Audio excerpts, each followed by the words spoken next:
Welcome to the Synthesis of Yoga, the book that changed my life. We are starting with episode 70. This is the fifth chapter of the part 1 Yoga of Divine Works. This chapter is called The Ascent of Sacrifice 1. In the last episode, 69, Aurobindo took us through an overview of the domain of knowledge, where the works of knowledge as sacrifice is explored. In that space. What philosophy has done, what religion has done, what science has done, what was the limitations, the challenges. So that broad picture was given. And now we will be going deeper into this domain of works of knowledge. Those who are new, you will find a link in the description where you can see this particular chapter. We are starting with paragraph number 8. A yoga turned towards an all-embracing realization of the Supreme will not despise the works or even the dreams, if dreams they are of the cosmic spirit, or shrink from the splendid toil and many-sided victory which he has assigned to himself in the human creature. So our yoga, integral yoga, is looking at an all-embracing realization. And therefore, we are not looking down upon works, work in the world, in the triple domains of works of knowledge, works of love, works of will in life. We will not be looking down upon any of that. And works or even the dreams, if dreams they are of the cosmic spirit. In human heart, there is always this eternal dream of perfection, a perfect society, a perfect world. This dream is there because it's part, or it comes from the very source of our existence, the cosmic spirit's dream. And we are the instruments through which that dream is manifesting. So he says, this dream he has assigned to himself in the human creature. We are the instrumental condition through which the cosmic spirit is dreaming and manifesting that dream through works in the world. That labor the human mind does, even in the domain of knowledge, perfection of knowledge itself, all-comprehensive knowledge that is absolutely reliable knowledge. Mind is laboring towards that knowledge. So a yoga turned towards an all-embracing realization of the Supreme will not despise the works or even the dreams, if dreams they are of the cosmic spirit, or shrink from the splendid toil and many-sided victory which he has assigned to himself in the human creature. There is a splendid toil.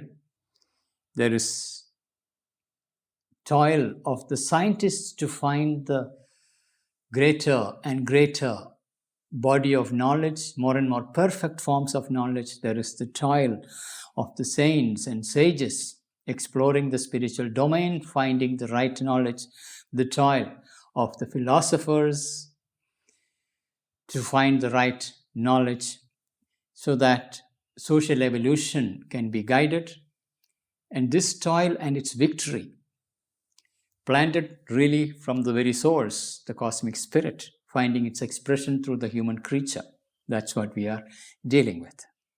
But its first condition for this liberality is that our works in the world too must be part of the sacrifice, offered to the highest and to none else, to the divine Shakti and to no other power, in the right spirit, with the right knowledge, by the free soul and not by the hypnotized bond slave of material nature. So, for that splendid toil and many sided victory, to have that vast liberality of approach, our works in the world too must be part of the sacrifice. So, all that we do as part of the sacrifice, sacrifice offered to the highest, capital H, highest. The highest ideal we can conceive, the highest experience we can conceive, the supreme divine consciousness we can conceive. It is to that we have to offer our works, to the divine Shakti, the creative force of that one conscious existence, the divine Shakti, and to no other power, nothing else. In the right spirit with the right knowledge, and by the free soul, and not by the hypnotized bond slave of material nature. Our human mind and its cognitive system is prone to a hypnotic trance and absorption in the world phenomena. And we can see how our world market uses all its methods to hypnotize the masses, to move them into their consumption, consumerism, and idea that is set by the sellers. And that's the weakness of the human mind. It gets hypnotized, and it's a bond slave of material nature. Our human body, bodily life, its basic impulses, desires, needs, it's a slave of that. And this slavery gets exploited by all types of people, including religions, hypnotizing the masses. The industry is hypnotizing the masses through the marketplace, through the channels, televisions, internet, mass media, social media. All that hypnotize the masses, drive them towards whatever goals set by the religious leaders, the politicians, the industrialists. And that's one of the challenges of human mind. So that kind of a hypnotized action is not what we are looking at, but a choice made by the free soul consciously. I am, by my conscious choice, aligning with the divine Shakti, whom I am able to discern by my inmost discerning soul. That free choice of the soul, opening to the divine Shakti, offering the sacrifice, surrendering to her. That is what is expected from the seeker. But its first condition for this liberality is that our works in the world too must be part of the sacrifice, offered to the highest and to none else, to the divine Shakti and to no other power, in the right spirit with the right knowledge, by the free soul and not by the hypnotized bond slave of material nature. If a division of works has to be made, it is between those who are nearest to the heart of the sacred flame and those that are least touched or illumined by it. So there are many things that we do on a daily basis. If we are to segregate, then here is a reference to it. How to segregate the works if we have to choose some as to be priority. It is between those that are nearest to the heart of the sacred flame.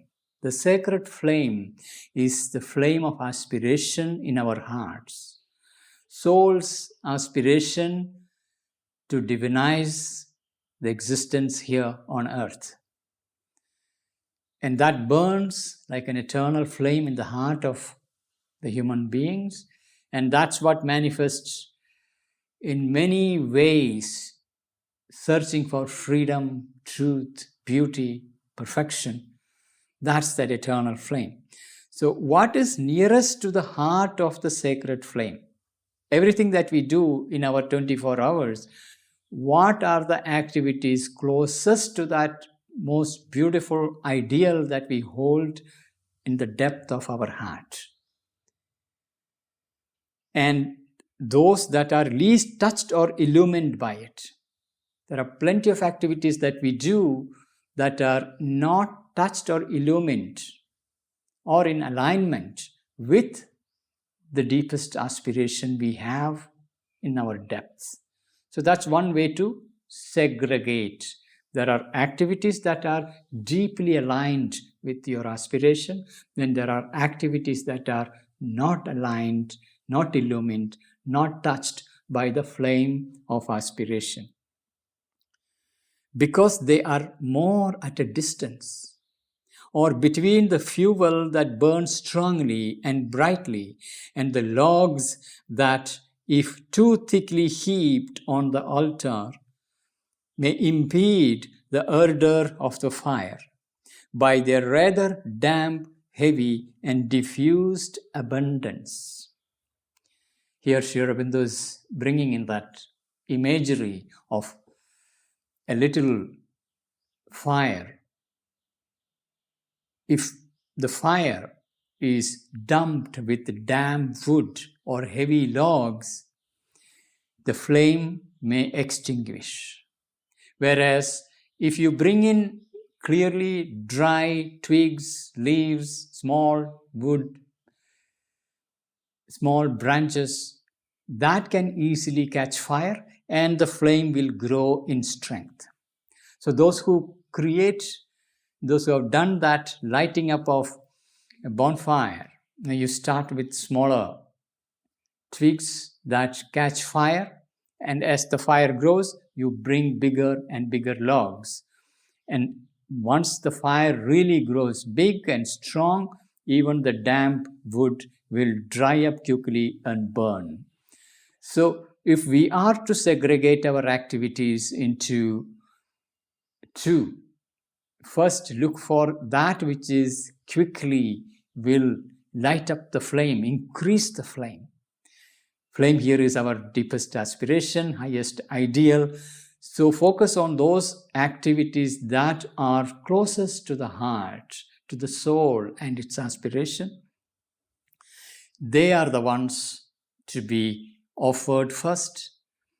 And those activities that are far and heavy and not yet touched or illumined by this flame, let them wait till the fire is strong enough to bring larger, heavier logs that can be offered.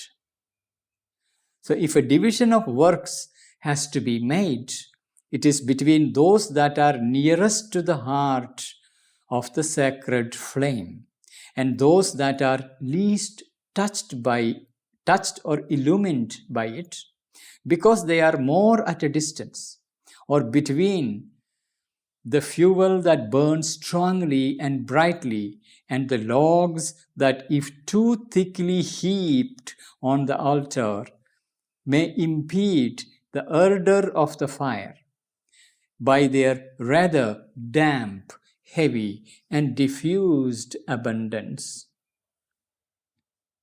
But otherwise, Apart from this division, all activities of knowledge that seek after or express truth, that seek after and express truth. Truth here is capital T, that divine truth, that search for that divine truth and expressing that divine truth.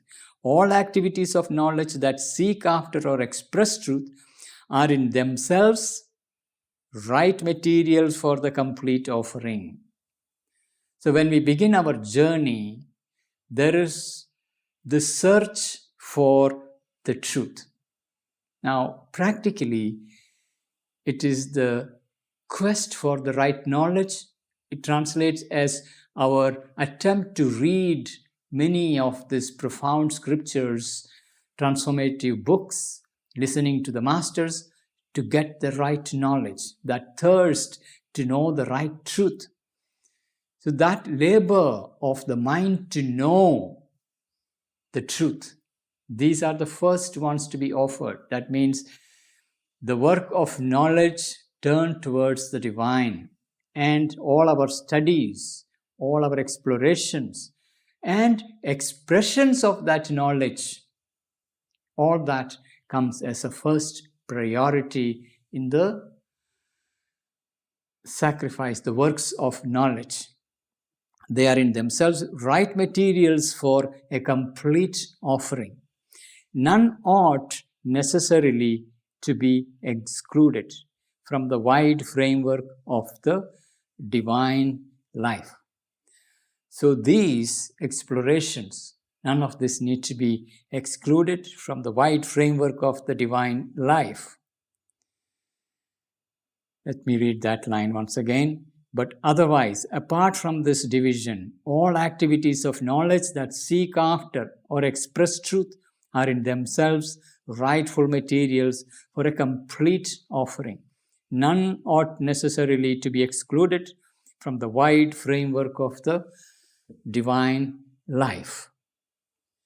The mental and physical sciences, which examine into the laws and forms and processes of things, those which concern the life of men and animals, the social, political, linguistic, and historical, and those which seek to know and control the labors and activities by which man subdues and utilizes this world and environment, and the noble and beautiful arts which are at once work and knowledge. For every well-made and significant poem, picture, statue, or building is an act of creative knowledge, a living discovery of the consciousness, a figure of truth, a dynamic form of mental and vital self-expression or world expression. All that seeks, all that finds, all that voices or figures is a realization of something, of the play of the infinite, and to that extent can be made a means of God realization or of divine formation. Long line, the vast breadth of seeing inspiration flowing into words, we have to digest it little by little. The mental and physical sciences which examine into the laws and forms and processes of things. This is what our scientific labor of knowledge, works of knowledge that investigates the laws and forms and processes of things, examining, studying, identifying to the minutest detail all our biological processes, chemical processes, physical movements and physical laws, all the way down to the least, smallest particle and beyond it to the fields of energy and quanta of things.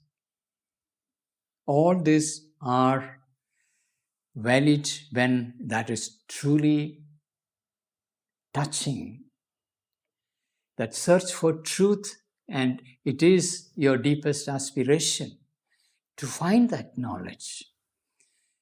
And in that knowledge, what are you seeking? You're not just seeking the material crust and flow of things, but what is the divine truth behind things? How one consciousness, one being manifests itself through these seemingly inconscient material processes.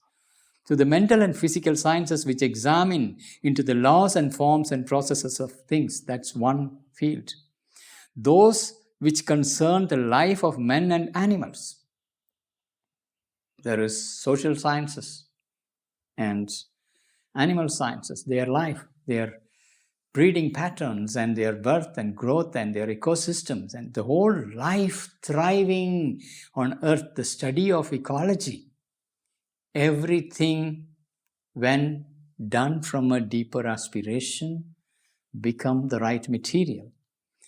The social, political, linguistic, and historical, and those which seek to know and control the labors and activities. So all these domains of knowledge can potentially be used, by which man subdues and utilizes his world and environment. We are searching and finding this knowledge so that we can master the movements of all this, including our surrounding environment in which our social life, political life, financial life, for all this, the study of their processes, everything become valid materials. And the noble and beautiful arts, that too. Noble and beautiful arts. They get really closer to the soul's aspiration to express the knowledge. And deeper knowledge requires art forms to express themselves. So all that become useful, which are at once work and knowledge. So this noble and beautiful arts, these are at once works and knowledge, because art embodies profound knowledge, communicating profound knowledge to the vaster society. That is one of the profound functions of art. For every well-made and significant poem, picture, statue, or building, because these are all, on one hand, labor, work, labor of love, but they also embody deep knowledge. A well-made and significant poem. There are poems that transform a society. Mahabharata and Ramayana, for example, held the Indian society for thousands of years, still guiding, leading. So like massive architecture of that poem, covering the entire spectrum of human life, its profound complexity, challenges. They become expressions of a great divine truth. For every well-made and significant poem, picture, statue, or building is an act of creative knowledge, a living discovery of the consciousness. Not only the poet who creates, the artist who creates, that become a living discovery of the consciousness, not only for the creators, but also those who are exploring these works of art. They are also discovering deeper and deeper, profound depths of consciousness, finding expression through these works of art. A figure of truth, capital T again here, a dynamic form. It is through these works of art the deeper spiritual truth finds its dynamic, impactful influence in the society. Of mental and vital self-expression or world expression, where our mind, our vital energy, our emotions, dynamic energy, everything finds its profound, opulent expression and world expression. All that seeks, all that finds. So there is a thirst in the creator to find the right knowledge, the right form of expression in an artist. Artist is in search for the right symbols, right expression, right rhythm, right form to express the deep knowledge. So all that seeks and all that finds, and you have to find them and give them expression in life. And even if you're a seeker, you are searching for the right knowledge. Then there is this reading, study, exploration of scriptures, art, music, dance. You find, even when you look at a profound temple architecture in India, you find a whole body of cosmic knowledge encoded into these profound buildings. So all that seeks, all that finds, all that voices and figures in a realization of something of the play of the infinite. The play of the infinite, the Leela of the eternal being, the infinite being who is manifesting as all these creative expressions, finding its articulation through human creature. It is the vast, deeper presence of that one being who chooses an instrument, a human being, to become a poet, an artist, a creator. That individual may be thinking, I am in search, but he or she is becoming an instrument through which a great poem, a work of art, a building, a statue, all that comes out and express the play of the infinite. And to that extent can be made a means of God realization or of divine formation. So you can use all these means to realize the God and for a divine formation, because you are also giving form to that which you find. You realize the divine impulsions, the breath of inspiration that would flow through you when you open to that vast current that is waiting for a fit vessel through which it can dance and flow through. And in that process of flow, it will shape itself and give formation that is suitable for a particular society, particular time period. So the eternal truths find newer expressions and they evolve with the evolution of the society. So there are always individuals who are called upon to seek deeper truth and give it new expressions. These are all parts of works of knowledge. It brings out its expression through poetry, art, sculpture, even a building. So not only the scientific quest or a philosopher's quest or any of those quests for profound knowledge, but also this expression of it in the world. When it is the search for that deepest truth, its ways of manifesting in the world, its deeper truth given expression in the society, all that become the works that can be offered, the sacrifice. Let's read this line once again, fully in one go. The mental and physical sciences, which examine into the laws and forms and processes of things, those which concern the life of men and animals, the social, political, linguistic, and historical, and those which seek to know and control the labors and activities by which man subdues and utilizes his world and environment, and the noble and beautiful arts which are at once work and knowledge. For every well-made and significant poem, picture, statue, or building is an act of creative knowledge, is living discovery of the consciousness, a figure of truth, a dynamic form of mental and vital self-expression or world expression. All that seeks, all that finds, all that voices or figures is a realization of something, of the play of the infinite, and to that extent can be made a means of God realization or of divine formation. This very line itself, you can see the vast, inspired breath of consciousness flowing through Sri Aurobindo, coming from that seeing vision of the spirit, that infinite consciousness, seeing the massive movement and showing us the layers and how it flows through, and how the human instrument become the vessel through which the cosmic spirit, the divine spirit, can express. And that quest for knowledge and its expression can become a profound sacrifice, a means of discovery, means of realization and formation. But the yogin has to see that it is no longer done as part of an ignorant mental life. That is a condition.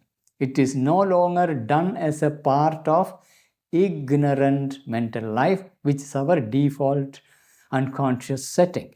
We need to wake up from this ignorant ways of unconscious seeking and searching, and it has to become a conscious search for the truth, the divine presence, its action, its process. When that is the condition, then only it becomes useful. It can be accepted by him only if, by the feeling, the remembrance, the dedication within it, it is turned into a movement of the spiritual consciousness and becomes a part of its vast grasp of comprehensive, illuminating knowledge. It's a comprehensive, illuminating knowledge. Even our attempt to understand the synthesis of yoga, the labor that we are doing, this is a sacrifice of knowledge. Jnana yajna. Your readiness to listen again and again, patiently, persistently, so that the light and vision that Sri Aurobindo is expressing through the synthesis of yoga gets imprinted into us, and that comprehensive vision illumines our mind, expands our mind, forms our mind. Because Sri Aurobindo has seen from that greater heights of his inner realization. From there, he has given the form, the formation. He sought, he found, he discovered, and he has given form. Those forms that we have inherited as these textbooks become our means to seek and find and come in touch with his consciousness and his realization. In the process, it forms our minds, our consciousness, shapes it, pushes it forward, and puts in touch with that consciousness he came in, he embodied. So the yogin has to see that it is no longer done as part of an ignorant mental life. It can be accepted by him only if, by the feeling, the remembrance, the dedication within it, the feeling, the remembrance, the dedication within it, it is turned into a movement of the spiritual consciousness. Movement of the spiritual consciousness, and becomes a part of its vast grasp of comprehensive, illuminating knowledge. So the more we surrender to our aspiration, and the more we open to the divine Shakti and her spiritual consciousness entering into, that illumines the mind, gives the vaster grasp of knowledge, a detailed understanding, a comprehensive vision that illumines, transforms. We get formed in the process, not only the process of seeking, but also there is an expression. That's where it gets formed. So we are blessed to have such text materials that are available for us to meditate upon and enter into these deeper portals of knowledge and experience through these words. For all must be done as a sacrifice. All activities must have the one divine for their object and the heart of their meaning. So even your very act of listening or my action of this exploration meditations on these lines, when it helps us because this very subject matter is permeated with repeating reference again and again to the divine presence, the divine Shakti. So we remember more and more.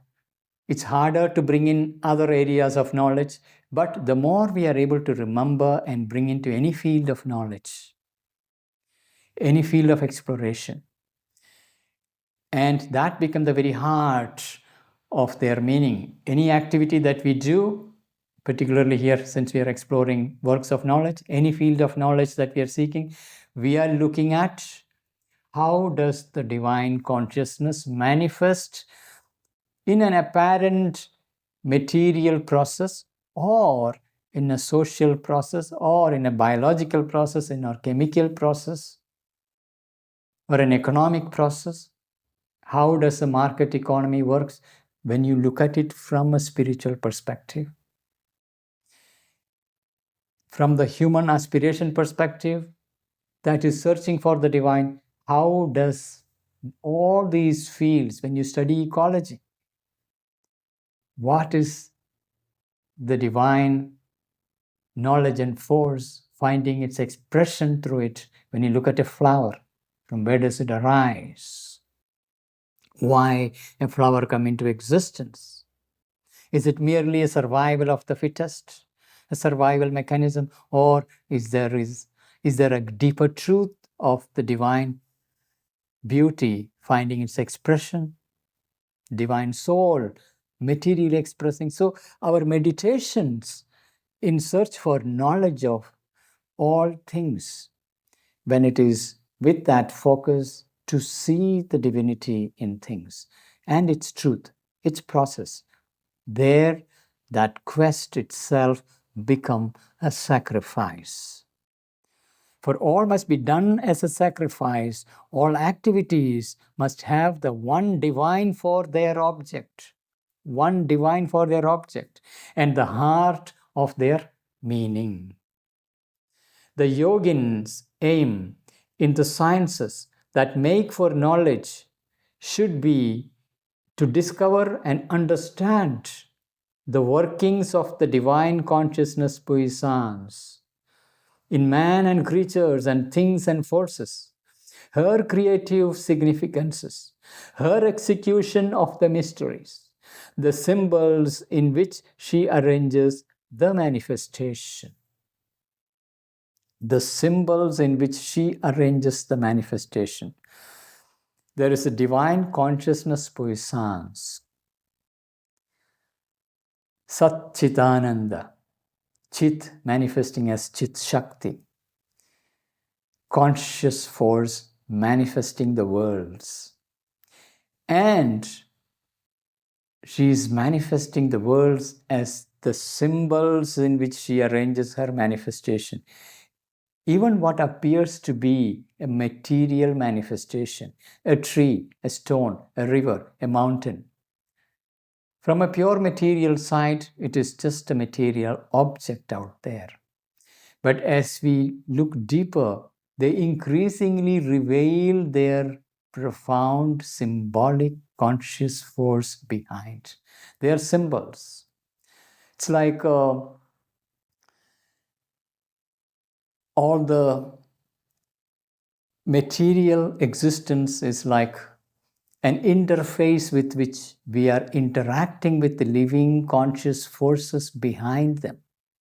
They are outer interfaces, user experience interface through which we are interacting. But beyond the material outer form, they are only icons, symbols.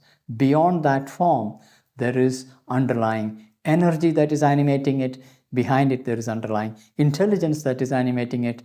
Beyond that, there is a conscious force, divine Shakti, who is arranging this world and its symbols to communicate to you, reach out to you, and shape you, or shaping the social evolution, shaping the masses. moving the nations, moving the worlds. So when you begin to see that divine consciousness puissance behind the world movements, material movements, everywhere, from microscopic levels to major macro scales, across you see. That is how we meditate on the divinity in all things. It is that which is arranging things and that which is working through us from within and from outside. The aspiration that is there within us in the depth of our heart as the emerging souls, evolving, emerging psychic being, that aspiration that comes from the divinity within, seated within. And from outside, the divine Shakti is arranging and pressing down into the instrument. Together, it is molding our cognitive system, our system of feeling, our capacity for doing, all that gets shaped, molded by that force. So the yogin's aim in the sciences that make for knowledge should be to discover and understand the workings of the divine consciousness puissance in man and creatures and things and forces, her creative significances, her execution of the mysteries. She is mysterious in her ways, the way she is leading the world through dramatic events and combination of events, the symbols in which she arranges the manifestation. The whole world is a manifestation, a collection of symbols arranged in such a way that we are decoding it little by little. Human beings, the children of nature, we are decoding her mysteries, discovering that she is not just a dead outer material, inconscient material crust. Behind it is the living conscious energy. And we are now able to go beyond the surface layers and relate to the conscious force.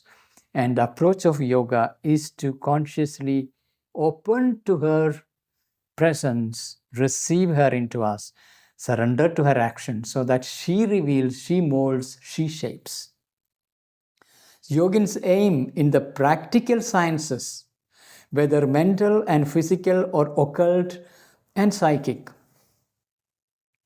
he has given a range of practical sciences. On one side, we have profound, say, let's say, theoretical physicist or a mathematician. They are not concerned with practical application. They are looking at finding the truth, whether it is a philosopher, mathematician, scientist, theoretical scientist, trying to find the deepest truth. Whereas on the other side, there is applied science, application, where it becomes practically applied in social context. So Yogin's aim in the practical sciences, whether mental, physical, or occult and psychic. So he is discerning these layers. We understand mental and physical relatively easily. There is a mental science, that is where, say, mathematical modeling of the world or a situation, that's all mathematical, mental approach to thing. A physical, this is where physics and its laws are understood and studied or applied in specific ways. If you want to make a rocket, it has to obey the laws of physics, and yet we have to apply it in the living practical context. Or occult and psychic. Occult is where behind the appearance of things, the trees, the forests, the mountains, the rivers, there is conscious forces presiding. The spirit of the mountain, spirit of the tree, the spirit of the forest, the forces and beings behind events that are unfolding in the society. Or exploring into the inner subjective domain of a human being, going beyond the surface layer, you encounter vaster forces beyond our individual range. There we are opening to the occult domain of consciousness that crosses the boundary of the material, and we are entering the occult. And occult is not spiritual, it is beings presiding over various larger movements that transcends us as individuals. And then there is the psychic being is the soul within, who always search for the one supreme divine consciousness, one supreme truth, not the many facets and aspects of the occult field where there are many forces and powers and beings that are not its concern. The psychic being is concerned with the divine consciousness, the one supreme being behind all things. And psychic being has the capacity to discern. Mind has no capacity to discern. That is why human mind mistakes the occult and the beings of the occult dimension to be the gods, and you make wrong offering, a false god to whom you offer surrender, and that takes possession of the human instrument, where you get carried away in the intermediate zone of the occult range.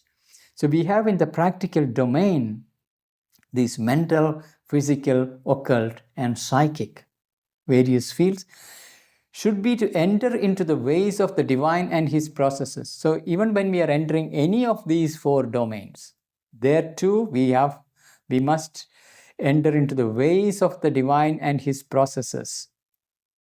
That's why the psychic being's emergence helps us to keep that focus consistently, whether it is in the mental, physical, occult domain. The psychic being helps to have that clear focus, what I am searching for. To know the materials and means for the works given to us, so that we may use that knowledge for a conscious and faultless expression of the Spirit's mastery, joy, and self-fulfillment. We being instruments of this greater consciousness to which we are opening, it is also using us to get things done in the world that requires dealing with the material circumstances, forces, energies. So we have a work given by that greater consciousness. And in order to execute that work, we need to understand the processes, the materials, the conditions, the laws governing the mental world, the vital energies, the physical world and its laws. So everything we must look from the perspective of that divine consciousness, taking its real ideas from that greater splendor and transmitting it into this material world through our human mind, through our human heart, through our nervous system, into physical action, engaging with the material world, materials, processes, finances, people, animals, ecosystems, everything. So the yogins aim in the practical sciences, whether mental and physical or occult and psychic, should be to enter into the ways of the divine and his processes, to know the materials and means for the work given to us, so that we may use that knowledge for a conscious and faultless expression of the Spirit's mastery, joy, and fulfillment. The Spirit is slowly mastering the material world so that Spirit can express itself and find the self-fulfillment of the divine consciousness in the material world. For a conscious and faultless expression of the Spirit's mastery, joy, and self-fulfillment. This is what unfolds through us when we open to that flow of the divine consciousness descending from above and discerned and discovered by the psychic being and surrendered to it. And when it takes up the works of knowledge and give it expression in the world. The yogin's aim in the arts should not be a mere aesthetic, mental, or vital gratification. So often people consider art for art's sake. That's where it gets stuck. Purely an aesthetic function. Yes, aesthetics is food for the soul, but it's not enough. Mental or vital gratification. We take joy. If it is only at the level of the mind or the vital, it is insufficient. And to enjoy art at a deeper level, we must also have access to our deeper faculties of knowing, sensing, feeling. So Yogin's aim in art should not be mere aesthetic, mental, or vital gratification, but seeing the divine everywhere, worshipping it with a revelation of the meaning of its own works. Worshipping it with the revelation of the meaning of its own works. It is through arts the revelation pours into our deepest depths to express that one divine in ideal forms, the one divine in principles and forms, the one divine in gods and men and creatures and objects. So we have this one divine presiding over the entire creation, who manifests through many gods. Gods, divine manifesting as manifold personalities and powers through nature, then finally entering into creatures, individuals, and material life here on earth. So there is a whole spectrum, whole range of instrumentation of divine consciousness, from the oneness to the multiplicity and everything in between that bridges that spectrum. And art,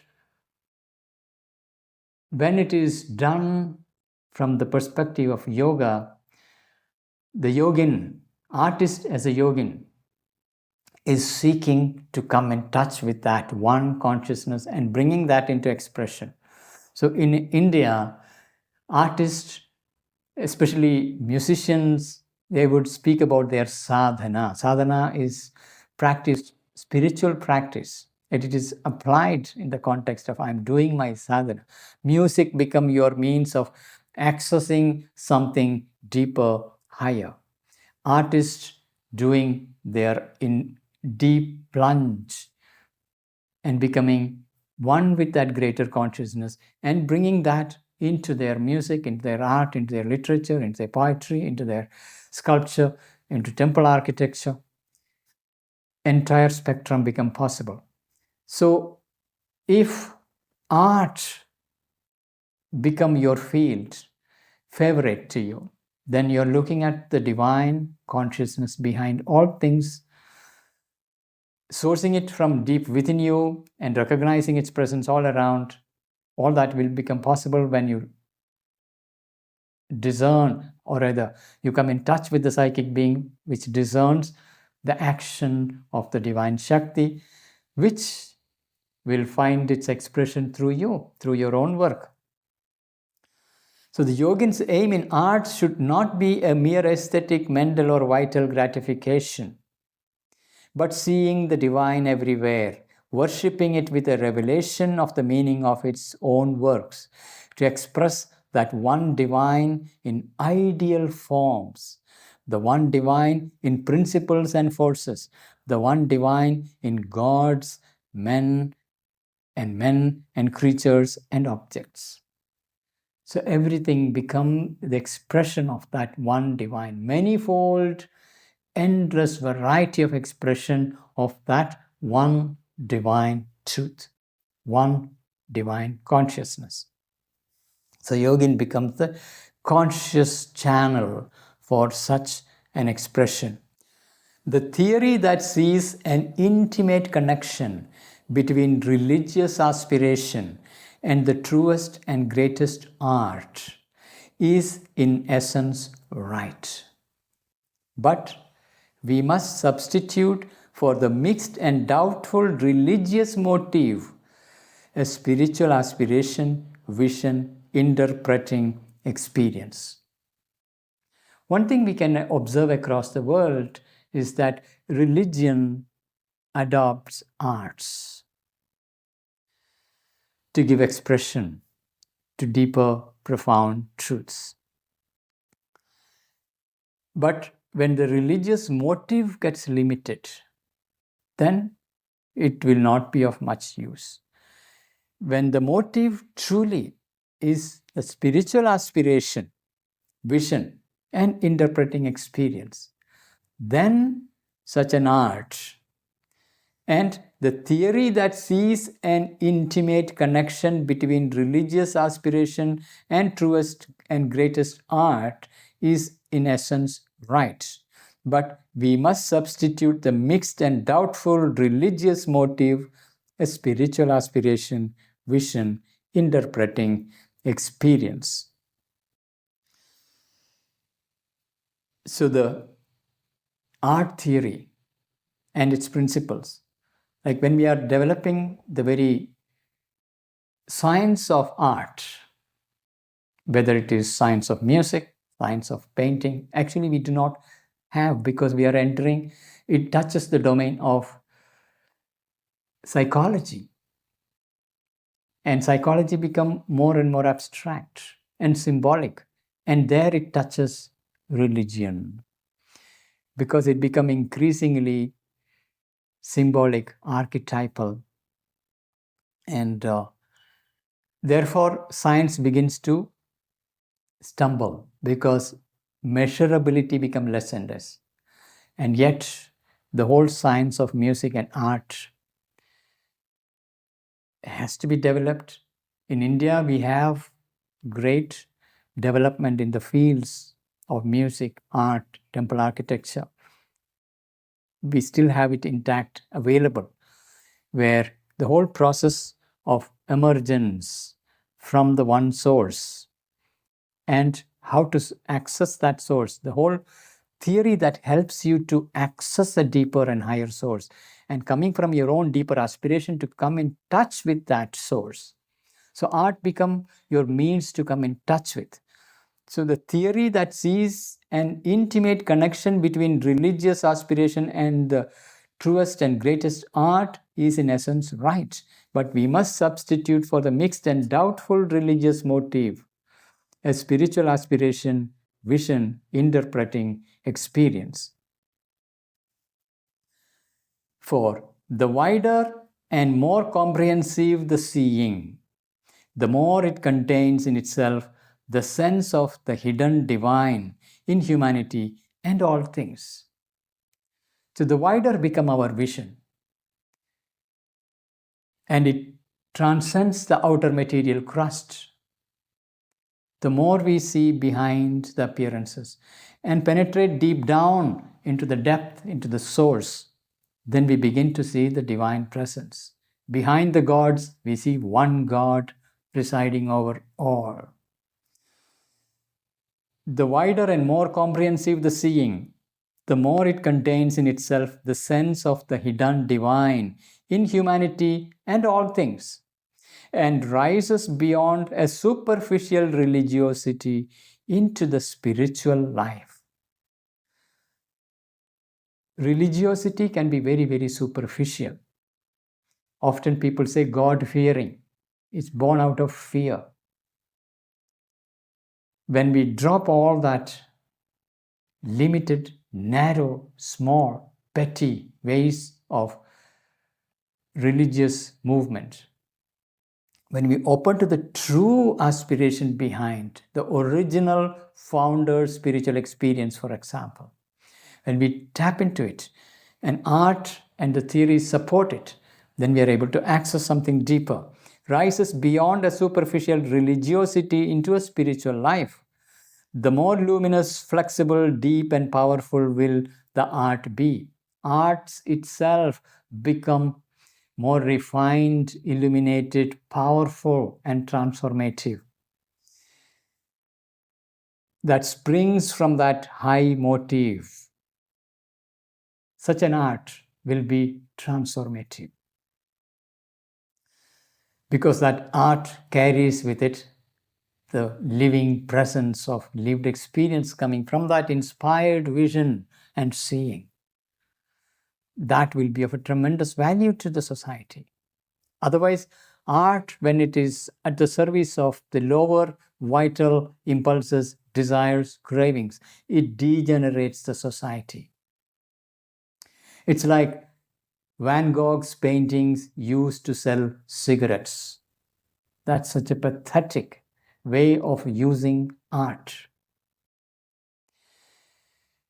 An artist, when have access, when it is brought to the society, these higher experiences, then those experiences not only transform the artist, but also made accessible for others.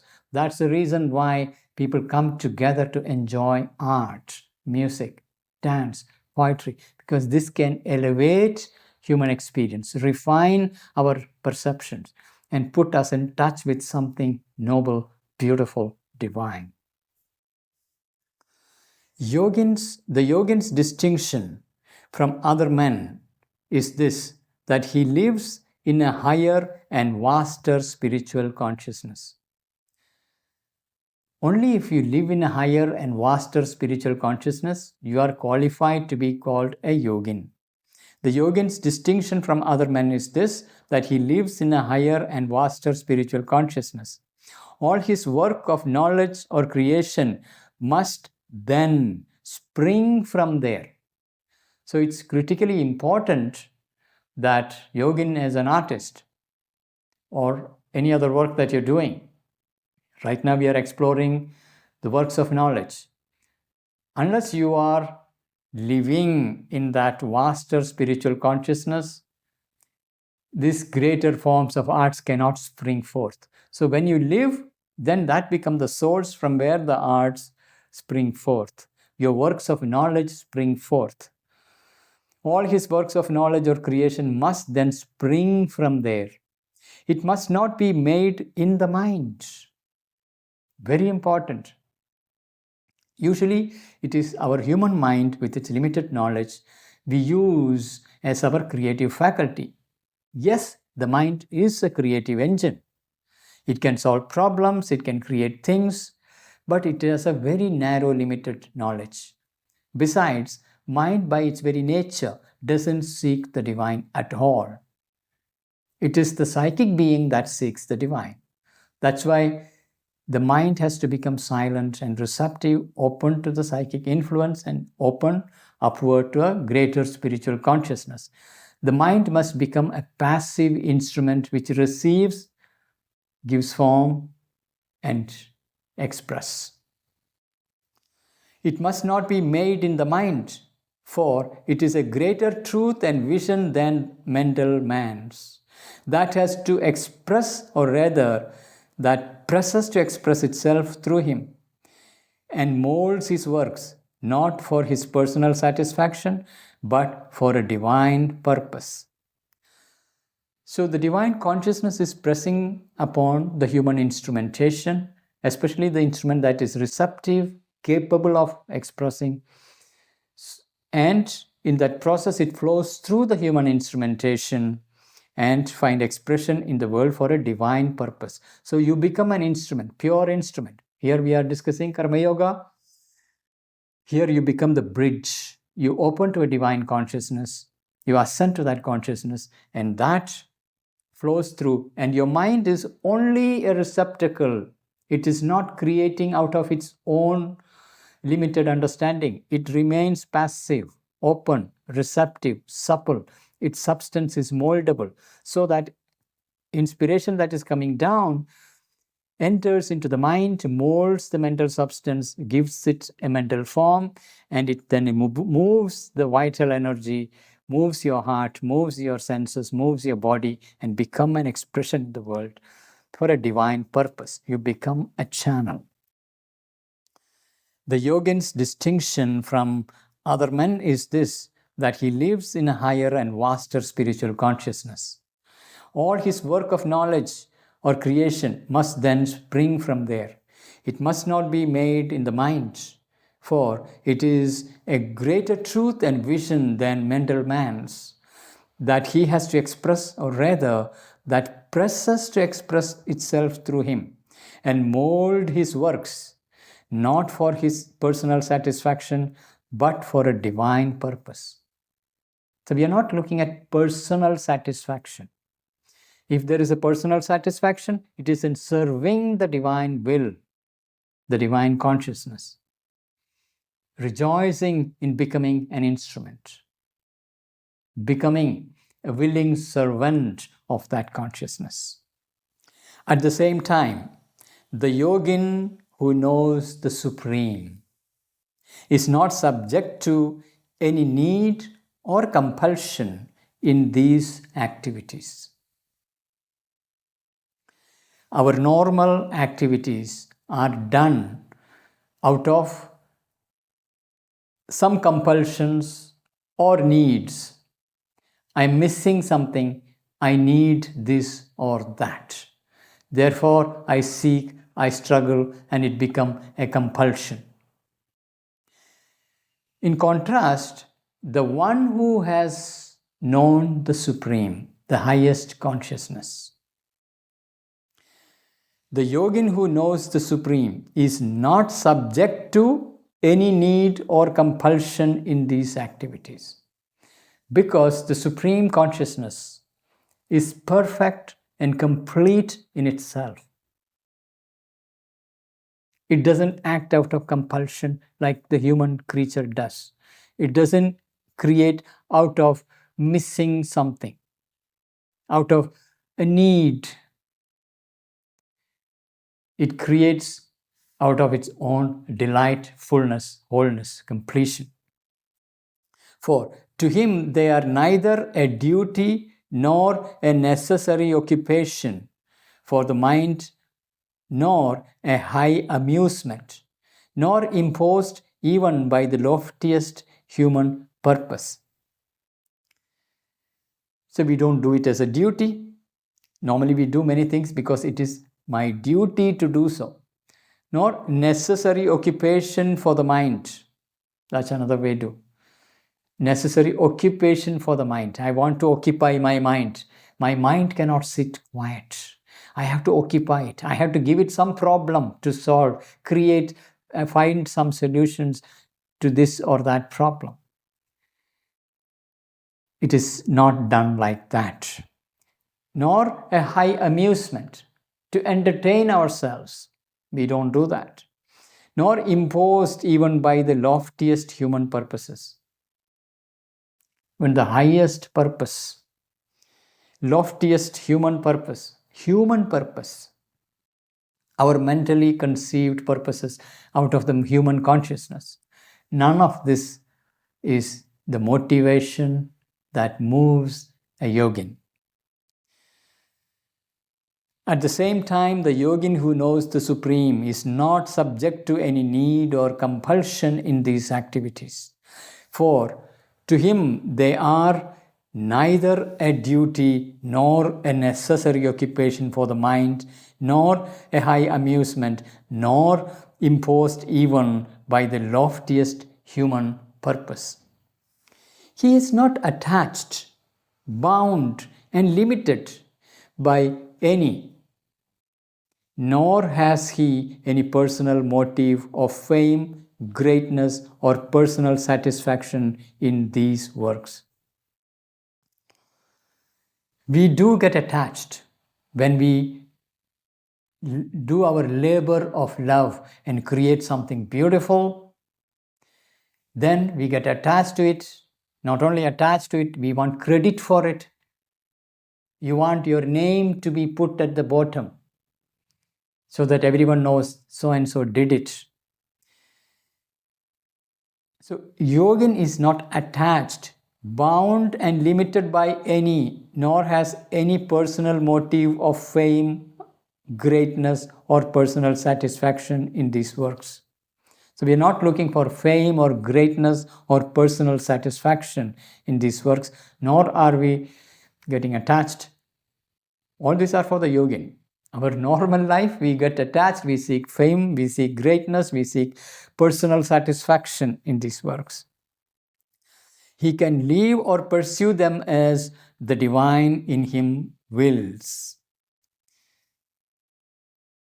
But he need not otherwise abandon them in his pursuit of the higher integral knowledge. So a yogin can pursue a field or leave a field of works of knowledge, depending upon the will of the divine. And we can see that in the life of Sri Aurobindo, when he came out of the jail, Alipur bomb case, he started the periodical called the Karma Yogin. And he was pouring his yoga of knowledge through these periodicals, giving expression to profound truths that he had already realized, established, and he was pouring it out into the world through the medium called Karma Yogin. Then he had the inner call, drop it and go to Chandarnagar, and from Chandarnagar go to Pondicherry, and he drops it right then and there. No attachment, complete freedom. He was obeying the divine command. So he can leave or pursue them as the divine in him wills, but he need not otherwise abandon them. There is no need to abandon if there is no divine will asking you to abandon. You pursue it because that is what the divine will is asking. But the golden question is, how do you know the divine will?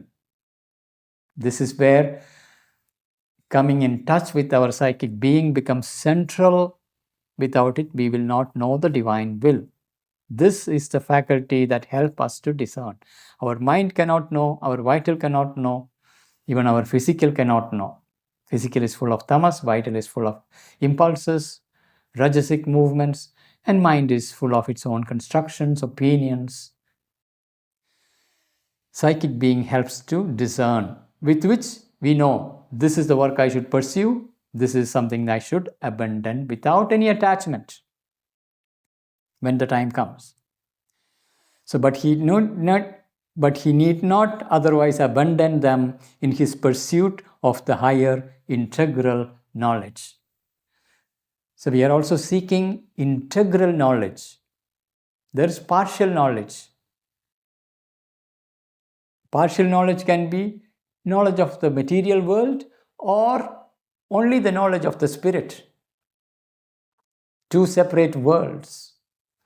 When you have integral knowledge, you know the full spectrum from the supreme consciousness all the way to material manifestation.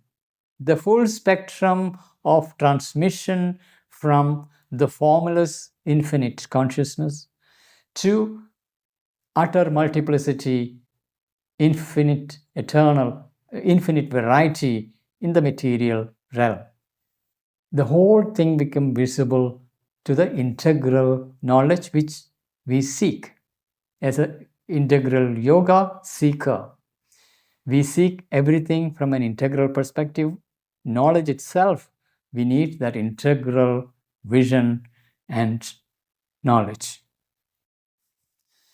He will do these things just as the supreme power acts and creates for a certain spiritual joy in creation and expression, or to help in the holding together and right ordering or leading of this world of God's workings. So, the reason for him engaging in this work is not the human motivation, but it is for the spiritual joy in creation and expression, or to help in the holding together and right ordering, dharma. Dharma is that which holds things together and propels it in its path of self-expression, evolving self-expression in the world. So there is a right ordering of things, social order, collective order, order of the knowledge, order of action, everything. Yogin does it because that is the dharma. There is Sanatana Dharma, there is Swadharma, there is Yuga Dharma, in which you are an instrumental condition. It is you may become an instrumental condition in which certain things are held for the larger good and ordered for the larger good, which is willed by the divine consciousness flowing out through you and leading this world of God's workings. So you become a willing instrument, purely surrendering to the divine will, and that brings out your Swadharma, your Swabhava, your actions, and through that, the ordering of things. So he will do these things just as the supreme power acts and creates. That's where absolute creative freedom is, liberation is. This is a dynamic liberation where the divine puissance, divine Shakti can flow through you for a certain spiritual joy in creation and expression, or to help in the holding together and right ordering or leading of this world of God's workings. There is an evolutionary process unfolding in the world. In that process, there is holding and ordering of things and leading things towards God's workings and its purpose. The Gita teaches that the man of knowledge shall, by his way of life, give to those who have not yet the spiritual consciousness. So, if you are a man of knowledge, if your native Swabhava, if you are of the wisdom type, you share your wisdom with others so that others can progress.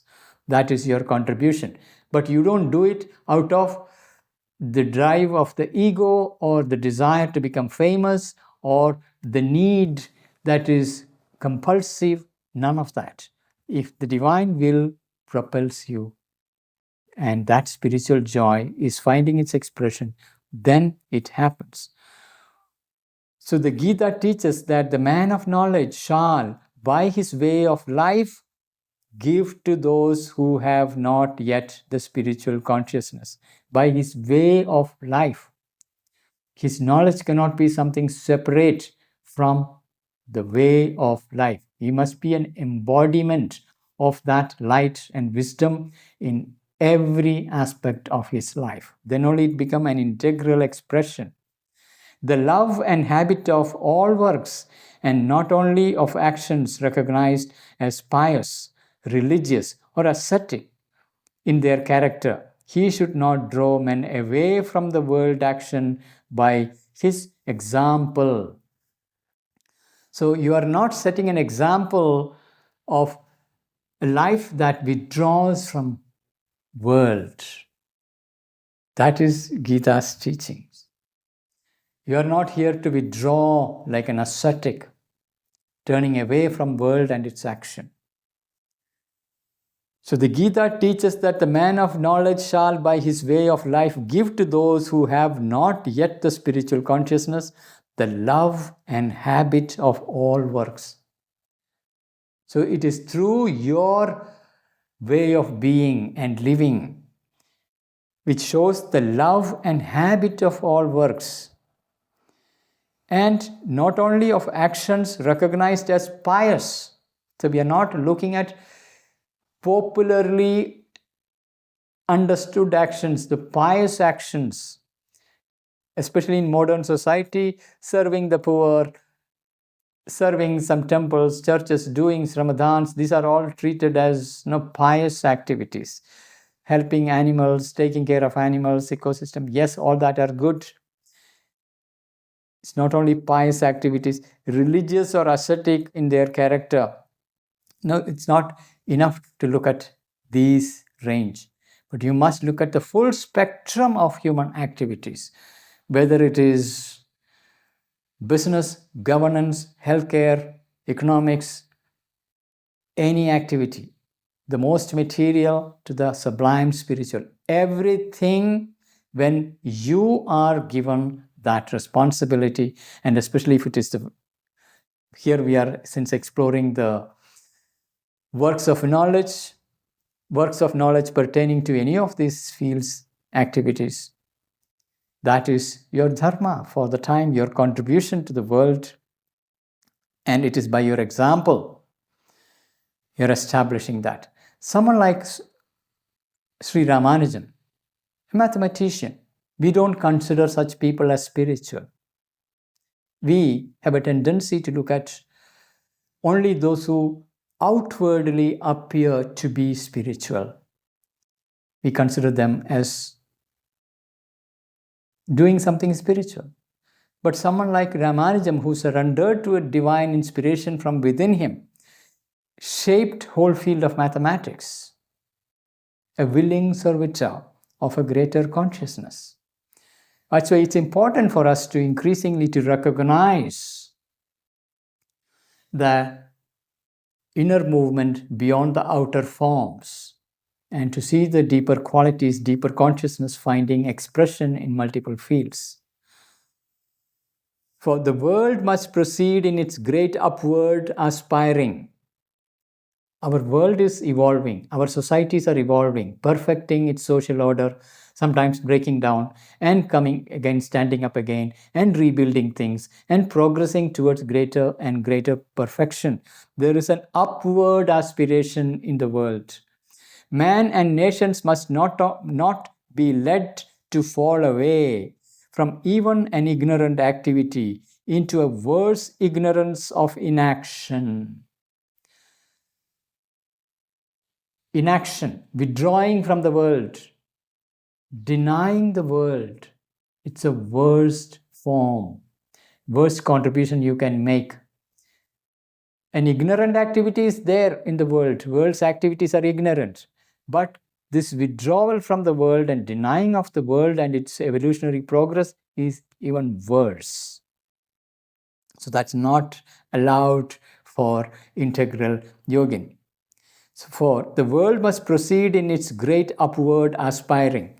Men and nations must not be led to fall away from even an ignorant activity into a worse ignorance of inaction, or to sink down into that miserable disintegration and tendency of dissolution.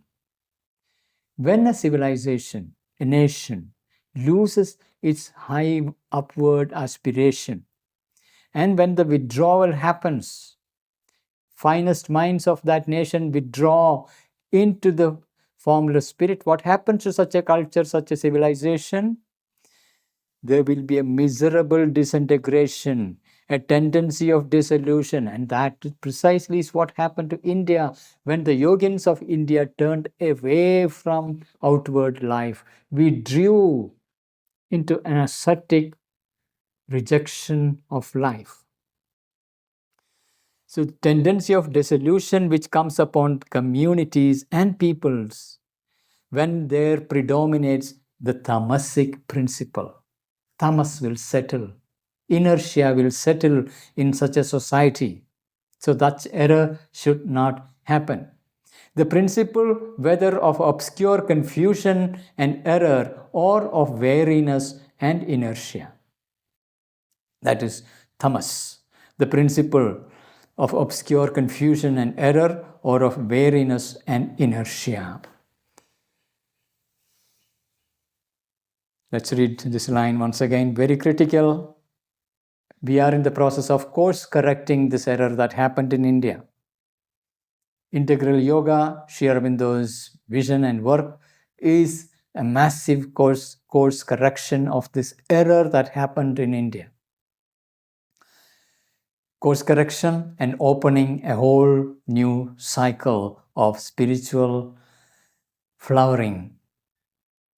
For the world must proceed in its great upward aspiring. Men and nations must not be led to fall away from even an ignorant activity into a worse ignorance of inaction, or sink down into the miserable disintegration and the tendency of dissolution which comes upon communities and peoples when there predominates the tamasic principle, the principle whether of obscure confusion and error or of weariness and inertia.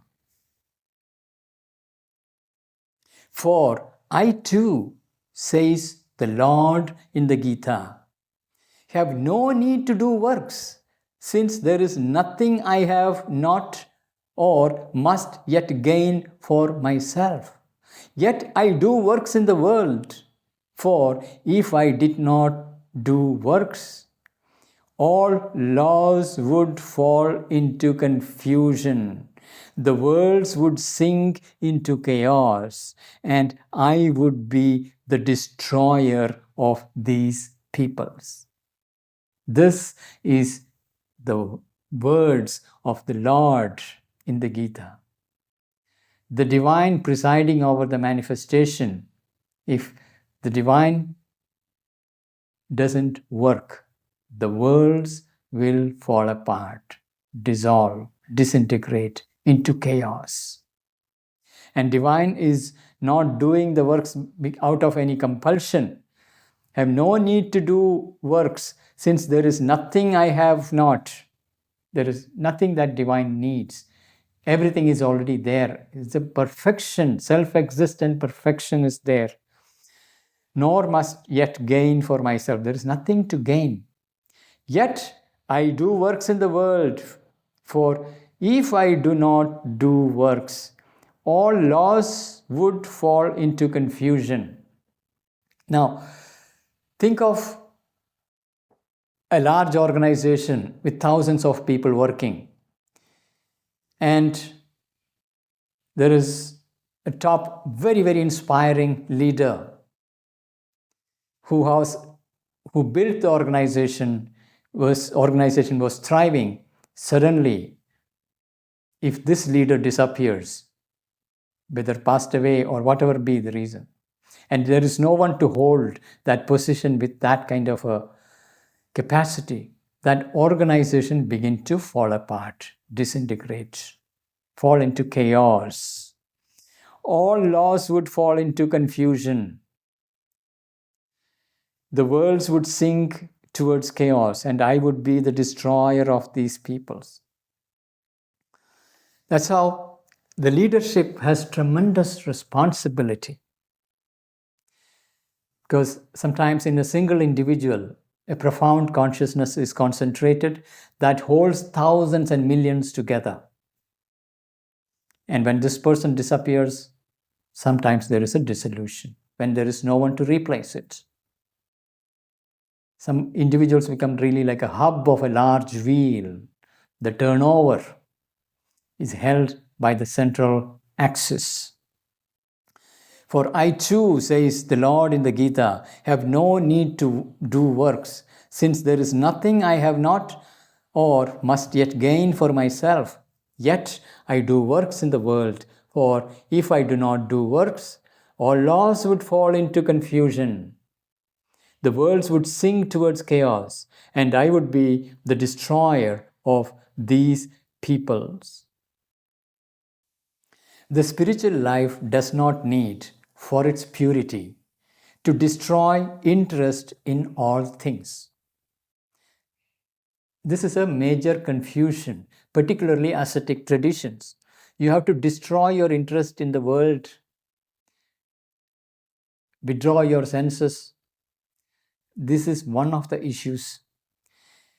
Accept the inexpressible, or to cut at the roots of sciences, the life and life. So the spiritual life does not need, for its purity, to destroy interest in all things except the inexpressible, or to cut at the roots of all sciences, the arts and life. Sciences, arts and life. So this error of interest only in the inexpressible, the formless, eternal. Only that. And not the sciences, arts, and life, and the interest in this manifest world. That's not necessary. So the spiritual life does not need for its purity to destroy interest in all things except the inexpressible, or to cut at the roots of the sciences, the arts, and life. It may well be one of the effects of an integral spiritual knowledge and activity to lift them out of their limitations, lifting science, arts, life out of their limitations. All the things in life that is surrounding us, everything can be spiritualized, elevated, instead of rejected. So it may well be one of the effects of an integral spiritual knowledge and activity to lift them out of their limitations, substitute for our mind's ignorant, limited, tepid, or trepidant pleasure in them a free, intense, and uplifting urge of delight, and supply a new source of creative spiritual power and illumination by which they can be carried more swiftly and profoundly towards their absolute light in knowledge, their yet undreamed possibilities, the most dynamic energy of content and form and practice. The Supreme Being, the Divine Consciousness, is of the nature of Satchidananda. This Ananda, the delight, can pour into life itself.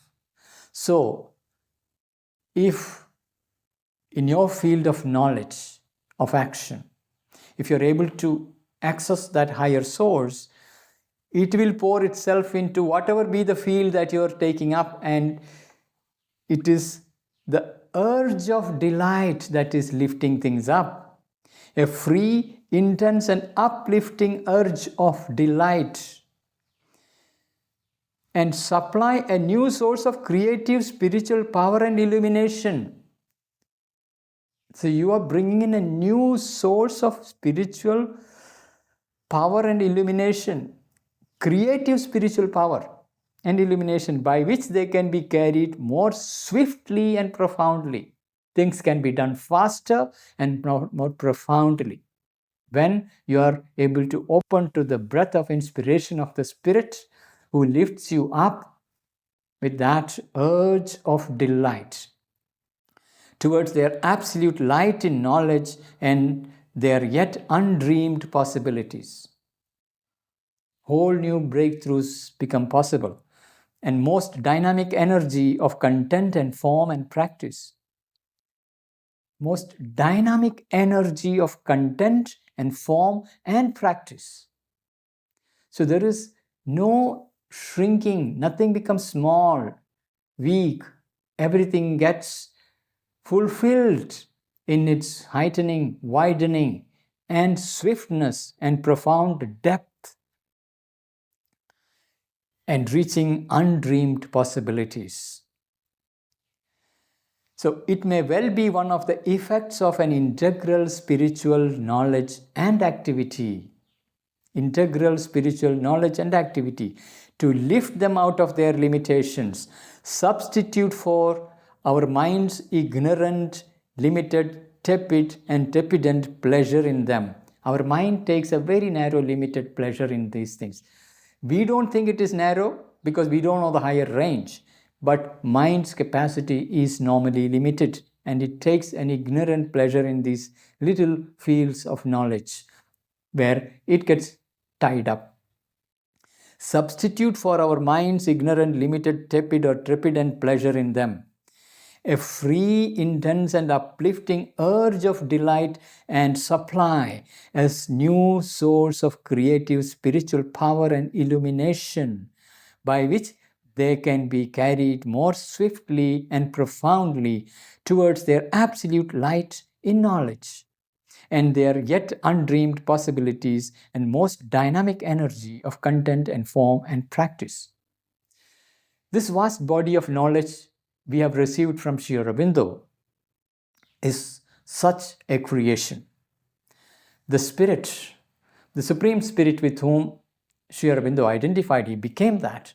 And there was this pouring and lifting up of philosophy. For example, the life divine is a philosophical expression of an integral knowledge, lifting up the knowledge into undreamed heights, a profound creative spiritual power of illumination encoded into it, accessible to whole humanity, written in English, available to everyone.